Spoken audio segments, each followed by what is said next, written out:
ጤና ይስጥልኝ የተወደዳችሁና የተከበራችሁ የሐቅና ሳቅ ሚዲያ ተከታታዮች፣ ሰላምታችን በያላችሁበት ይድረስ። አዳዲስና ወቅታዊ መረጃዎችን የያዘው ወሳኝ መረጃ አሁን ጀመረ። አብራችሁን እንድትቆዩ እየጋበዝኩ ርዕሶቹን አስቀድማለሁ። የምስራቅ እዝ ዋና አዛዥ ሌተና ጀነራል መሐመድ ተሰማ ወደ ጸረ ሽምቅ ውጊያ መዛወራቸውን ገለጹ። የሰሜን ምስራቅ እዝ 802ኛ ኮር ለሰላም አማራጭ አሻፈረኝ ባለው የጽንፈኛው ቡድን ላይ አስደናቂ እርምጃ መውሰዱን አስታወቀ።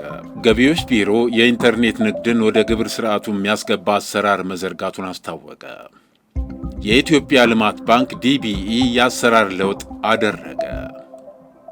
የተባበሩት መንግስታት ድርጅት ከ82,000 በላይ የቀድሞ ተዋጊዎች ወደ ህብረተሰቡ እንዲቀላቀሉ ድጋፍ ማድረጉን ገለጸ። በነዳጅ እጥረት የተነሳ ሰራተኞቻችንን እያሰናበትን ነው ሲሉ በትግራይ ክልል የሚገኙ የማደያ ባለቤቶች ተናገሩ። እንሸኝሽ በማለት ተሽከርካሪ ውስጥ በማስገባት ዘረፋ የፈጸሙ ግለሰቦች ተያዙ። በአውስትራሊያ በአይሁድ ፌስቲቫል ላይ በተከሰተ የጅምላ ተኩስ ቢያንስ 15 ሰዎች ተገደሉ።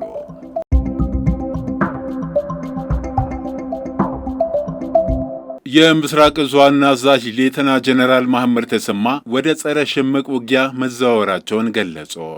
የምስራቅ እዝ ዋና አዛዥ ሌተና ጀነራል መሐመድ ተሰማ በምዕራብ ጎጃም ዞን ከሚገኙ ወረዳዎችና ከተማ አስተዳደሮች ከተውጣጡ አመራሮች ጋር ተወያይተዋል። ሌተና ጀነራል መሐመድ ተሰማ ሲቪል አመራሮች እንደ ወታደር የኦፕሬሽን ስራውን በተግባር በመደገፍ ደምሳሽ ውጤት ለማምጣት መስራታቸውን አረጋግጠዋል። ዋና አዛዡ አመራሩ የደጀኑን ሕዝብ በማስተባበር በማደራጀትና ደጀን በማስፋት የጸጥታ ኃይሉን ለድል ያበቃ አመራር ተሰጥቶታል ብለዋል። ከመስከረም 16 2018 ዓ.ም ጀምሮ አዲስ የጸረ ሽምቅ ዕቅድ በማውጣትና የአደረጃጀት ማስተካከያ በማድረግ በጋራ ወደ ስምሪት በመግባት ጽንፈኛውን ያመናመኑ የሕግ ማስከበር ግዳጆች በብቃት መመራታቸውን ተናግረዋል። በተለይ የምዕራብ ጎጃም ዞን አድማ መከላከል፣ ፖሊስ፣ ሰላም አስከባሪና ሚሊሻ ከሰራዊታችን ጋር ተጣምሮና ራሱን ችሎ በመሰማራት ጽንፈኛውን በመቀጥቀጥ ህዝባዊ ኃላፊነቱን በተግባር አስመስክሯል ብለዋል። ሌተና ጀነራል መሐመድ ተሰማ የሲቪልና የጸጥታ ኃይሉ መስዋዕትነት ጭምር በመክፈል ያመጡትን አንጸባራቂ ሰላም ወደ ተሟላ ሁኔታ ለማሸጋገር የህዝብ አስተዳዳሪዎች በተሻለ ቁመና ላይ መገኘትና ህዝብ የሚፈልገውን ሰላም ለማረጋገጥ መትጋት እንደሚጠበቅባቸው አሳስበዋል።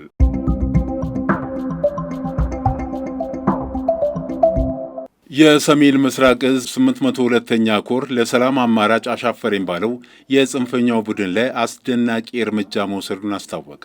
በጽንፈኛው ተዘርፈው የነበሩ ተሽከርካሪዎችንም አስመልሷል። በኢፌድሪ መከላከያ ሰራዊት 802ኛ ኮር 49ኛ ክፍለ ጦር በሰሜን ወሎ ዞን ግዳን ወረዳ በተለያዩ ቀበሌዎች በተደረገ ጠንካራ ስምሪት የጠላትን ቋጠሮ በመበጣጠስ ጽንፈኛው ሲጠቀምበት የነበሩ አንድ አምቡላንስ፣ አንድ ሞተር ሳይክልና አንድ ንብረትነቱ የግለሰብ የነበረ ባለ 3 እግር ተሽከርካሪ ባጃጅ በቁጥጥር ስር ማዋሉ ተነግሯል። ተሽከርካሪዎቹን የ802ኛ ኮር አዛዥ ብርጋዴር ጀነራል ጣሂር ሳሌ ለወረዳው አስተዳደር ምክር ቤት አስረክበዋል። ሰራዊቱ በጽንፈኛው ኃይሎች ተዘርፈው የነበሩ ተሽከርካሪዎችን አስመልሷል። በኢፌድሪ መከላከያ ሰራዊት 802ኛ ኮር 49ኛ ክፍለ ጦር በሰሜን ወሎ ዞን ግዳን ወረዳ በተለያዩ ቀበሌዎች በተደረገ ጠንካራ ስምሪት የጠላትን ቋጠሮ በመበጣጠስ ጥምር ጦሩ ድል ተቀናጅተዋል። በደቡብ ጎንደር ዞን ታች ጋይንት ወረዳ የአገር መከላከያና የአካባቢው የጸጥታ ኃይል በሰራው ኦፕሬሽን ድል ተቀዳጅቷል። በዚህም መሰረት ጽንፈኛው ቡድን ሲገለገልበት የነበረ አንድ የፖሊስ ፓትሮል መኪና፣ አንድ ሞተር ሳይክል፣ አንድ ክላሽ፣ አንድ ቤልጂክ፣ 2 ቦምቦች፣ አንድ የወገብ ትጥቅ፣ አንድ የደረት ትጥቅ መማረክ ተችሏል። መረጃውን ከስፍራው ያደረሰን ቴድሮስ አያሌው ነው።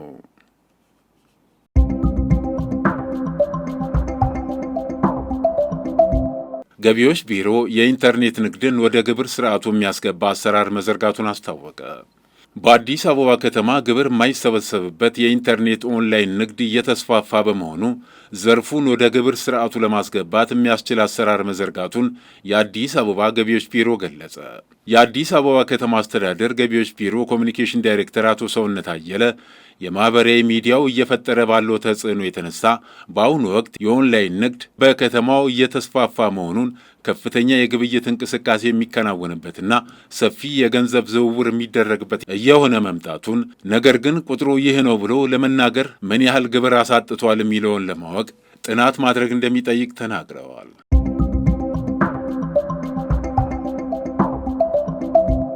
የኢትዮጵያ ልማት ባንክ ዲቢኢ የአመራር ለውጥ አደረገ። በአዲስ አበባ ልማት ባንክ ዲቢኢ ከፍተኛ ሹመቶችና በአመራር ምደባ ዙሪያ የተነሳ አለመግባባቱን ተከትሎ የባንኩ ከፍተኛ አመራር በአዲስ መልክ ተዋቅረዋል። ዶክተር ኢሳያስ ካሳ ፕሬዝዳንት ሆነው የተሾሙ ሲሆን የኢትዮጵያ ኢንቨስትመንት ሆልዲንግስ ዋና ሥራ አስፈጻሚ የሆኑት ዶክተር ብሩክ ታዬ ደግሞ የቦርዱ ሰብሳቢ ሆነው ተሰይመዋል። ተቋሙ ባወጣው መግለጫና የውስጥ ደብዳቤ ላይ ዶክተር ብሩክ የአመራር ለውጡን ያደረጉት ተቋማዊ ውጤትን ለማስመለስና የልማት ባንኩን ከብሔራዊ ልማት ቅድሚያዎች ጋር ለማጣጣም ያለመ ሰፊ የማሻሻያ አጀንዳ አካል መሆኑን ገልጸዋል። የቀድሞ የቦርዱ ሰብሳቢ አቶ ተክለወልድ አጥናፉና ፕሬዝዳንት የነበሩት ዶክተር እመቤት መለሰ አርብ ታህሳስ 3 2018 ዓ.ም የተተኩት በምክትል ፕሬዝዳንቶቹ ሹመትና ለከፍተኛ ሰራተኞች የብቃት ፈተና አሰጣጥ ዙሪያ በቦርዱና በዋና ስራ አስፈጻሚው መካከል የነበረው አለመግባባት ከጠነከረ በኋላ ነው።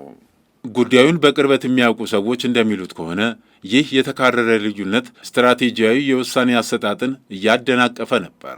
ለባንኩ ቅርበት ያላቸው ምንጮች እንዳሉት አለመግባባቱን ለማርገብ የመጨረሻ ጥረት የተደረገው ከአንድ ሳምንት በፊት ሲሆን በጠቅላይ ሚኒስትር ጽሕፈት ቤት ሚኒስትር ወይዘሮ ዓለምፀሐይ ጳውሎስና የማዕከላዊ ባንክ ገዢ ዶክተር ኢዮብ ተካልኝ በአቶ ተክለወልድና በዶክተር እመቤት መካከል ስብሰባ ጠርተው ነበር። ሆኖም ውይይቱ ልዩነቱን ማጥበብ እንዳልቻለ ምንጮቹ ገልጸዋል። ዶክተር ኢሳያስ ካሳ የካፒታል ገበያ ባለሥልጣን ኢሲኤምኤን ሲመሰርቱ በዶክተር ብሩክ ይመራ የነበረው መስራች ሥራ አስፈጻሚ አካል ውስጥ ነበሩ።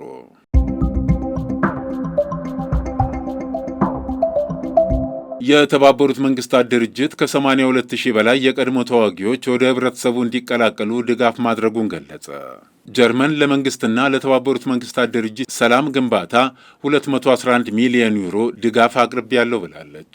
በትግራይ የአማራና ኦሮሚያ ክልሎች ከ82,000 በላይ የቀድሞ ተዋጊዎች የተሃድሶ ስልጠና ወስደው ወደ ህብረተሰቡ እንዲቀላቀሉ ድጋፍ ማድረጉን የተባበሩት መንግስታት ድርጅት የልማት ድርጅት አስታውቋል።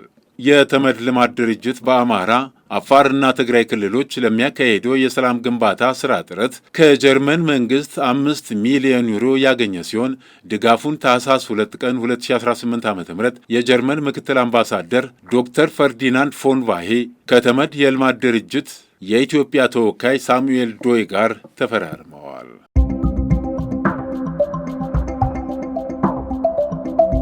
በነዳጅ እጥረት የተነሳ ሰራተኞቻችንን እያሰናበትን ነው ሲሉ በትግራይ ክልል የሚገኙ የማደያ ባለቤቶች ተናገሩ። በክልል ውስጥ የሚገኙ የነዳጅ ማደያ ባለቤቶች ትናንት በሰጡት ጋዜጣዊ መግለጫ ወደ ትግራይ የሚገባው ነዳጅ መጠን ከጊዜ ወደ ጊዜ እየቀነሰ መምጣቱን አስታውቀዋል። በትግራይ የሚገኘው የተባበሩት ነዳጅ ማደያ ስራ አስኪያጅ አቶ አታክልቲ ኃይሉና የቶታል ነዳጅ ማደያ ስራ አስኪያጅ አቶ ኪሮስ አባይ በሰጡት መግለጫ የክልሉ ወርሃዊ የነዳጅ በጀት 15 ሚሊዮን ሊትር መሆኑን ገልጸው አሁን ግን እየገባ ያለው ከ1 ሚሊዮን ሊትር በታች መሆኑን አስረድተዋል። የፕሪቶሪያው ስምምነት ከተፈጸመ በኋላ የነዳጅ አቅርቦቱ መሻሻል አሳይቶ እንደነበር አውስተው ነገር ግን ከ2017 መጠኑ እየቀነሰ መሄዱንና አሁን በ2018 ደግሞ የከፋ ደረጃ ላይ መድረሱን ገልጸዋል። ችግሩ እንዲፈታ ለሚመለከታቸው አካላት ጥያቄ ቢያቀርቡም አጥጋቢ መልስ ሊያገኙ አለመቻላቸውንም አስታውቀዋል። የተባበሩት ማደያ ስራ አስኪያጅ አቶ አትክልቲ ሲናገሩ በተፈጠረው ጥረት የተነሳ ከመስከረም ወር አንስቶ ደሞዝ መክፈል አቅቶናል። ስለዚህም ሰራተኞቻችንን እያሰናበትን ነው ብለዋል። ሰራተኞቹ መደበኛ ስራ ሲጀምሩ እንዲመለሱ በመግለጽ እንዲያርፉ ማድረግ መጀመራቸውን አስታውቀዋል።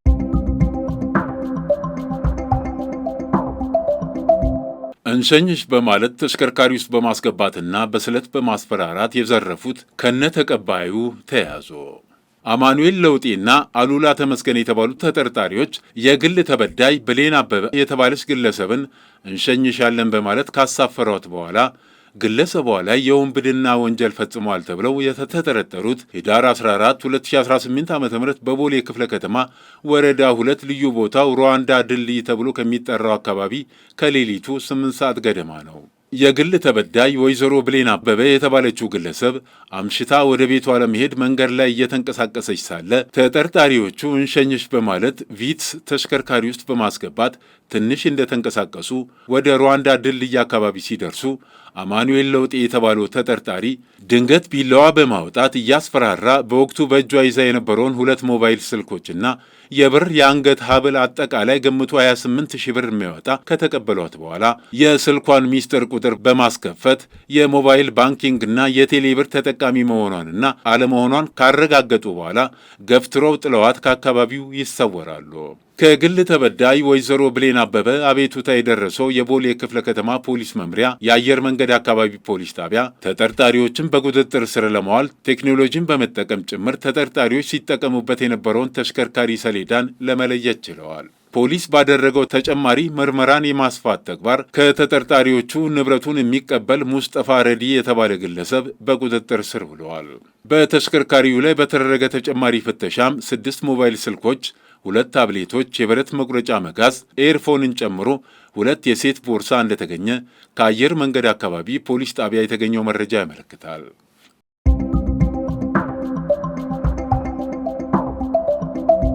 በአውስትራሊያ በአይሁድ ፌስቲቫል ላይ በተከፈተ የጅምላ ተኩስ ቢያንስ 15 ሰዎች ተገደሉ። በሲድኒ ታዋቂ በሆነው ቦንዲ የባህር ዳርቻ ላይ 2 ታጣቂዎች የአይሁድ ፌስቲቫል ላይ ጥቃት ፈጽመው ቢያንስ 15 ሰዎች ሲገደሉ በደርዘን የሚቆጠሩ ቆስለዋል ሲሉ የአውስትራሊያ ባለሥልጣናት ገልጸዋል። ጠቅላይ ሚኒስትር አንቶኒ አልባኒዝ እሁድ ዕለት የተፈጸመው አውዳሚ የጅምላ ተኩስ የሽብር ድርጊት ነው በማለት ሰይመውታል። በሃኑካ የመጀመሪያው ቀን በአይሁዳውያን አውስትራሊያን ላይ ያነጣጠረ ጥቃት ነውም ተብሏል። የኒው ሳውዝ ዌልስ ፖሊስ እሁድ ዕለት በተፈጸመው የጅምላ ጥቃት ከሟቾቹ መካከል የ10 ዓመት ሴት ታዳጊ እንዳለች አስታውቀዋል። 15ቱ ሟቾች ዕድሜያቸው ከ10 እስከ 87 መሆኑን ይፋ አድርገዋል። ጥቃቱ የተፈጸመው የአይሁዳውያኑ የሃኑካህን በዓል ጅምር ለማክበር ዝግጅት በሚደረግበት ወቅት እንደሆነም ተገልጿል። ጥቃቱን የፈጸሙት 2 ታጣቂዎች አባትና ልጅ መሆናቸውን ፖሊስ ተናግረዋል። የ50 ዓመቱ አባት ጥቃቱ በተከፈተበት ቦታ ሕይወቱ አልፏል። የ24 ዓመቱ ወጣት በአስጊ ሁኔታ በሆስፒታል ውስጥ ይገኛል። የ50 ዓመቱ ታጣቂው አባት የሽጉጥ ክለብ አባልና የረዥም ዓመት የጦር መሳሪያ ፈቃድ ነበራቸው ሲል ፖሊስ አስታውቋል። ጠቅላይ ሚኒስትር አንቶኒ አልባኒዝ ጥቃቱን በአይሁድ ማህበረሰብ ላይ ሆን ተብሎ ያነጣጠረ የጠራ የክፋት ድርጊት ነው ሲሉ ገልጸውታል። የዩናይትድ ስቴትስ የውጭ ጉዳይ ሚኒስትር ማርኮ ሩቢዮ ከአውስትራሊያዎቻቸው ፔኒ ዎንግ ጋር ሰኞ ዕለት በስልክ በጥቃቱ ዙሪያ መወያየታቸውን የዩናይትድ ስቴትስ የውጭ ጉዳይ ሚኒስትር ቃል አቀባይ ቶሚ ፒጎን በሰጡት መግለጫ ተናግረዋል። በመግለጫው ዩናይትድ ስቴትስ አስከፊውን የሽብር ጥቃት አጥብቃ ታወግዘዋለች ብለዋል። በዓለም ዙሪያ ያሉ አይሁዶች ዛሬ ምሽት የሃኑካ ሻማዎችን ሲያበሩ በጨለማ ላይ የተቀዳጁትን የብርሃን ድልና የአይሁድ ጭቁኖችን ለመቋቋም የረዥም ጊዜ ታሪክን ያወሳሉ ሲል መግለጫው ገልጸዋል። ከጸረ ሴማዊነት ጋር ምንም ስምምነት ሊኖር አይችልም፣ ይህን መክሰፍት ፊት ለፊት መጋፈጥና መሸነፍ አለበት ሲሉ አክለዋል። የተከበራችሁ የሐቅና ሳቅ ሚዲያ ተከታታዮች ለዕለቱ ያዘጋጀናቸው ዋና ዋና መረጃዎች እነዚህን ይመስሉ ነበር። መልካም ጊዜ። መነሻችንም መድረሻችንም ኢትዮጵያ።